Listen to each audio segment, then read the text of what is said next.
Here now we are going to visit the Jokhang temple and one of the most important temple in the whole Tibet. Where we say one of the most. In the 7th century, the King Somsen Gompa, I told you also during his time, inside the Podal Palace, the most old part, the cave was formed by the King Somsen Gompa. And during his time, he had 2 wives, one from Nepal and one from China. The Nepal princess Burgutiwa and the Chinese princess, Wenchen. 2 wives, one from Nepal and one from China.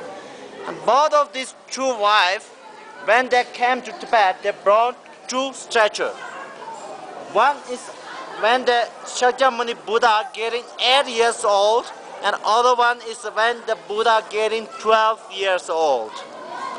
And we said like this, when the Buddha lived, during his lifetime, there's 3 statues have been taken the blessing from the Buddha. One is when he getting 12, one is in getting 8, and one is when he getting 25 years old. And the 12 years old, one was in China. Before the 7th century, it was lived in China.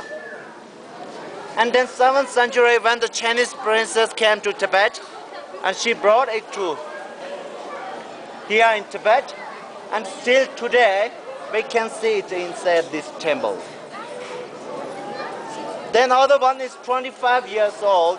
When the Buddha getting 25 years old, there is one statue. It was lived in India, Buddha Gaya.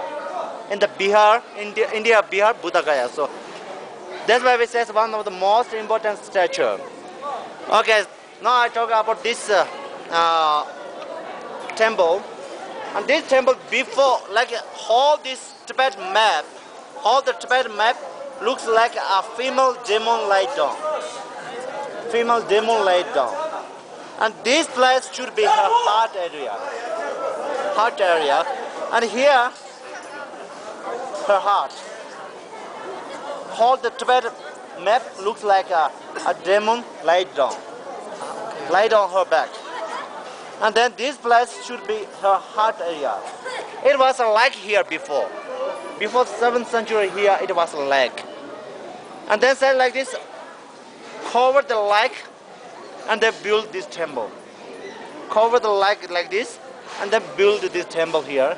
And still today we believe that there is a lake under this temple now. And here we can see from here, all this round. In middle of here, this one, the center one is the Dharma of the wheel, and 2 deers is a symbol of the peace. This one. And from this side, these 2 sides, we have the 8 lucky symbols. 8 lucky symbols. 8 lucky symbols. We can see here more than 8, but I show you which 8 is 8 lucky from the lucky symbols. The first one, lotus. Lotus, and the second one is golden fish. Lotus, golden fish, and this one we call the pata. This one, yeah, this one pata, and this one wheel. Wheel, pata, golden fish, lotus for this side, and from this side the first one is we call the udu, and this one is a pressure pot, and this one is a wet couch. And then last one is the Jantin, 4. So I tell you, the lotus show us lotus was grown up in mud, but it's very clear. When it's grown up, it's very clean, very clean. And then here, golden fish show us intelligent because it's always very, how to say, intelligent. And then Pada is one special symbol of the Gulag. It's from the Gulag. And the wheel is a symbol of the Dharma. And then this set, the first one is a Udu. Udu is usually these things is used to instead of the umbrella. but not for the like normal us. It's like umbrella only used for the king and the high lamas. So it shows as royal. The first one. And then this one, treasure pot, is instead of the wealth. Treasure pot.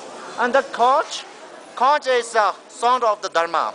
Because in the monastery when they doing the prayer and they blow it with a sound, the conch. So it's a sound of the Dharma. And the last one, Jansin. Jansin is usually we so many things at the top of the those monasteries, like this long one. It's a Jansin means when you, it's a used to, people used to put up when you win from some you are against, and then they will put up that one.